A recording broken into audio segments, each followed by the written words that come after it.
Round 3, 1.5 out of 2, 1556. I play the black pieces. I got 94.5 and a little brilliant move. Let's start off. Hi, my name is Zach and this is round 3 of my Sevilla tournament. Here we go. D4 was played by my opponent. I went with D5 and then C4. My opponent had no games in the database, so I was really playing blindly. I have no clue what this opponent plays. And now I went for E6, which is my typical, knight C3 and C6. I went for a comfort opening in case there's any surprises. I know how to meet them, right? So E3 by my opponent. This is a Cole system, I believe. You know, white closes down their light squared bishop, will play b3, bishop b2, and just have some space on the queen side. I wanted none of it, so I get an idea to go bishop d6. It's kind of cheeky, but it has a rational plan.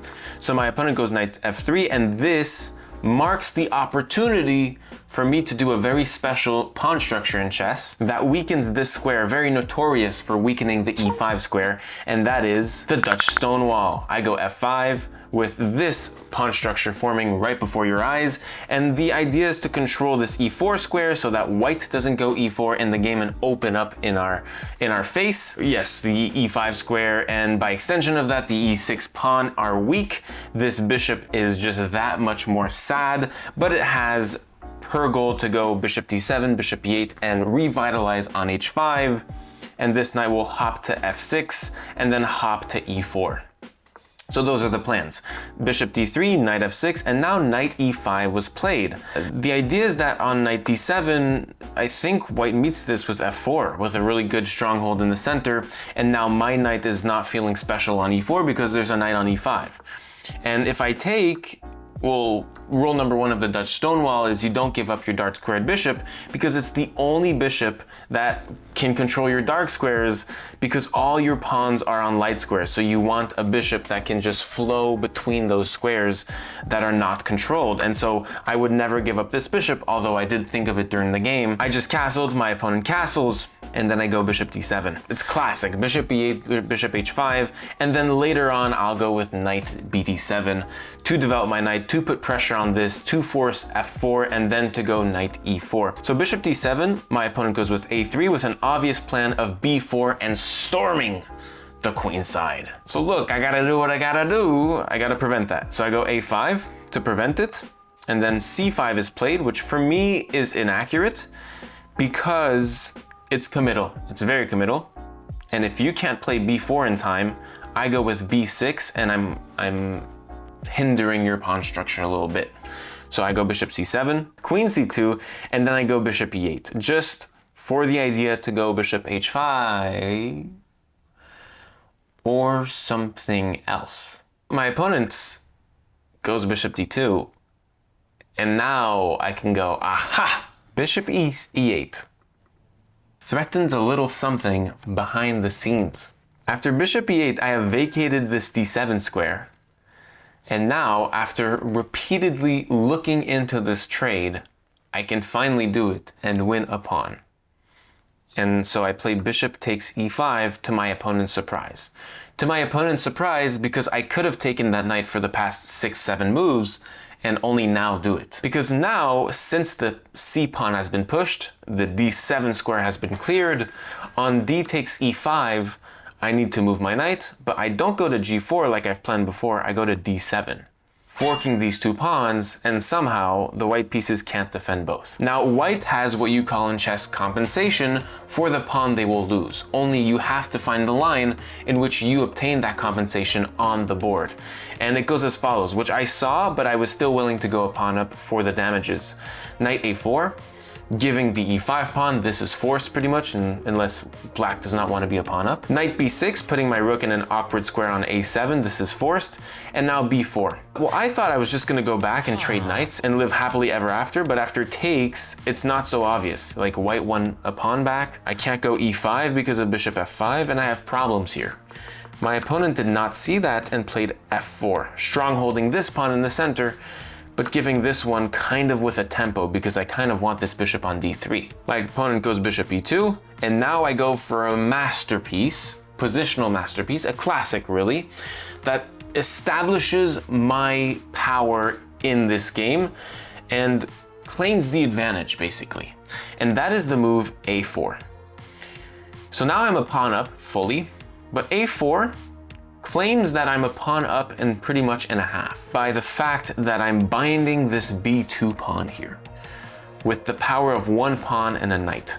You see, this pawn on b2 is stuck. It can't go b3 and it can't go b4 because of en passant, and I take the pawn. So this pawn has no counterplay.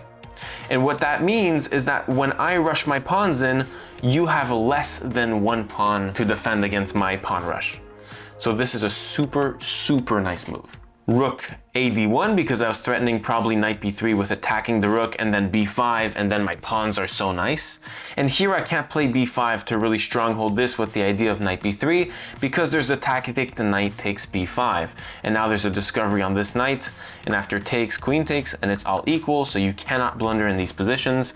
Knight takes, I have queen takes, right? And I defend the knight, and it's easy. So I defend my knight, because I want to play b5, and after knight takes, I would have defended my knight on c5, and so now bishop f3. I thought that bishop f3, it's the best engine move, confirmed after the fact that I saw it, but at first I was like, what is this move doing?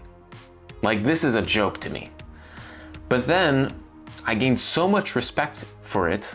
During the game, in my head, I said to myself, this is a masterpiece. Bishop f3 does nothing for the bishop, obviously, but clears the e2 square for knight e2 and knight d4 to play perfectly against my plan of b5. Let's say I go b5 right now.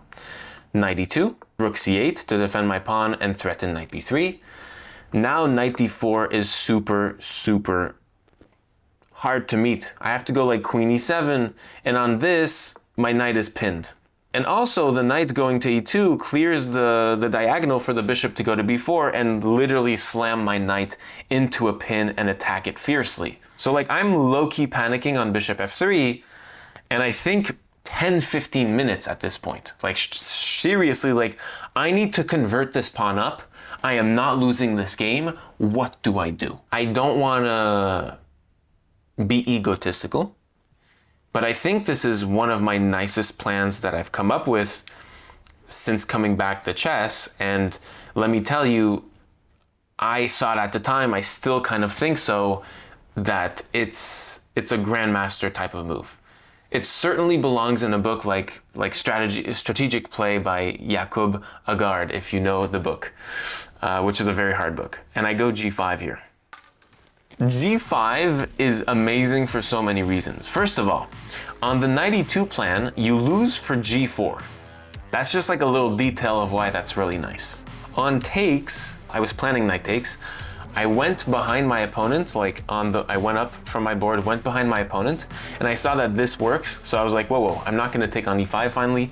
If he takes on g5, I'll probably defend my knight, and this is just a permanent weakness on e5 and g5. Now my opponent plays g4. g4, a big mistake in my opinion. First of all, it gives me a win, which I did not see, and it's really hard to see. If you want to challenge black to play and win, but this is the win. F takes g4, forcing bishop takes. G takes f4, pretty much e takes f4. Bishop g6, and now if the queen goes back, the queen is trapped with knight b3. Checkmate to your queen. f5, and then you don't take on f5, you play queen h4. Other winning moves are taking on h5, in fact. Bishop takes, but you have to find queen h4. Threatening rook takes f5, rook takes f5, and queen g4 check. I mean, who finds this? This is like 7-8 moves ahead. What if king h1, you ask? Knight takes e5 with compensation, or just like a pawn up for black. 2 pawns up. So I didn't see that, obviously, because I'm human. So I go bishop g6, which looks like a phenomenal move, but because I had a better move, this is inaccurate apparently. But black is still -2 after this g4 mistake, so for me it's just as good.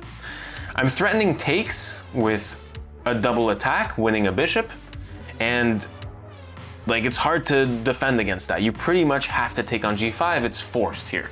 Okay, I'm gonna be completely honest with you, and this happens, and I want you to know that this happens even at the level that we're playing at, that I thought I was winning completely after bishop takes f5, And I thought that e4 doesn't work because of takes and white doesn't have enough defenders and it's completely winning, and I was waiting for my opponent to resign in this position.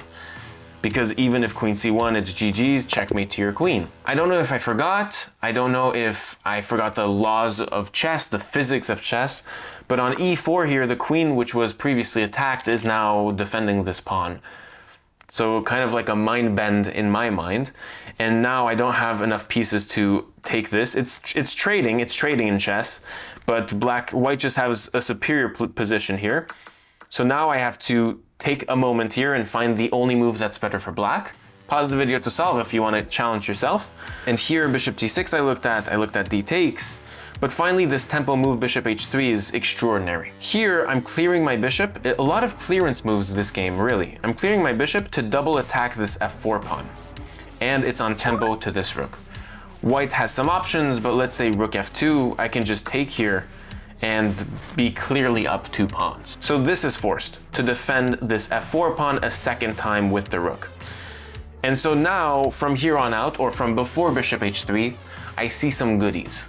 Okay, some goodies is like when you grab that candy going out of a Chinese restaurant and you're just like, yeah, I'm just gonna have this little piece of candy for myself. Like I enjoyed the meal, I'm just gonna, like, that's a goodie for me. Like, I see some tactics. So takes because I want the king exposed and my bishop was attacked.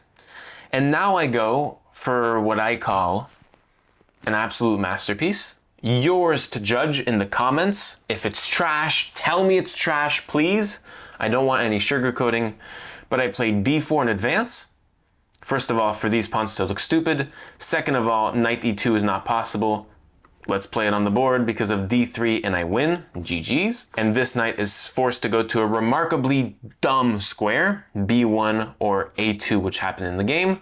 So d4, a forcing move that I want to play first, but it has a secret third reason for why I played it.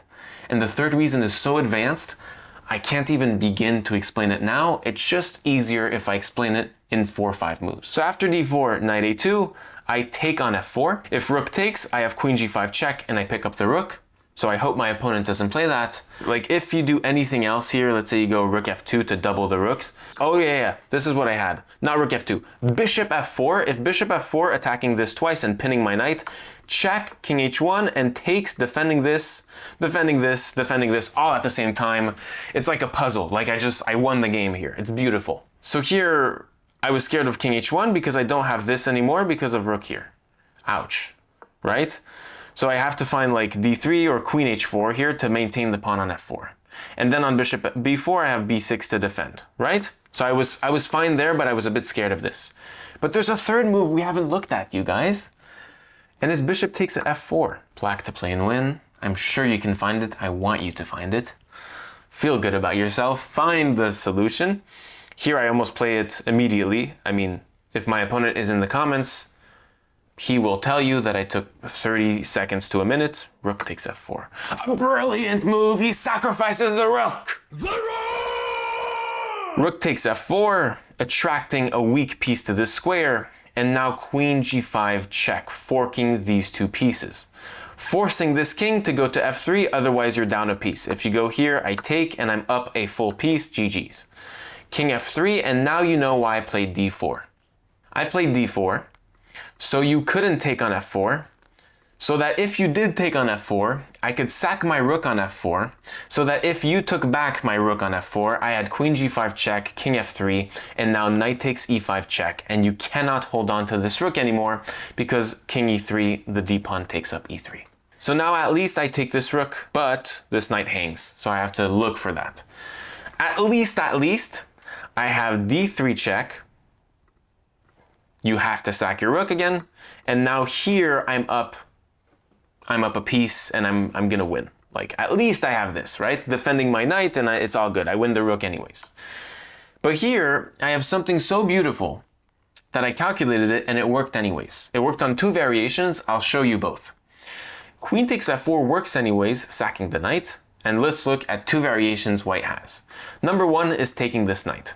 Here, I looked at queen e3, I looked at queen f3, I didn't like any of them. I loved queen takes h2.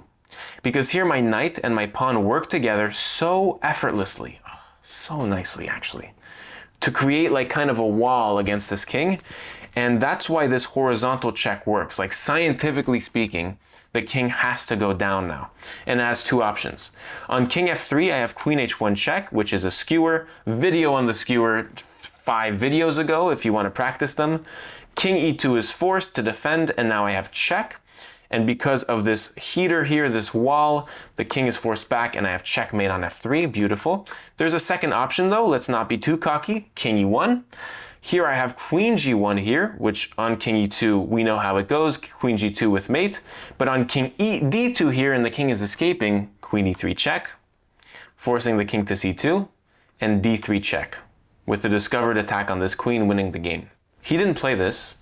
He played rook g1, which I had seen too, but because he played it, we're just going to play it out. King h8 is what is the best move and is what I played.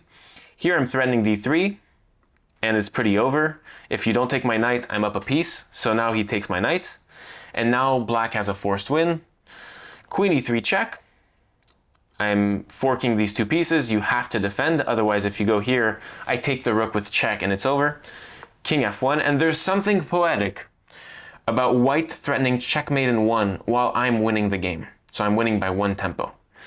Here, the engine will spit in your face and say that knight d3 is winning for black. I'm not the engine. I looked at something a little bit more forced, not a silent move like that. I played queen f3, and here my opponent resigned. King e1 is forced, and I have knight d3 check, forking the queen and king. You can't do anything. And in this position, my opponent gave out their hand, and GG's. Next round, I'm playing a 21-43. Join me for round 4.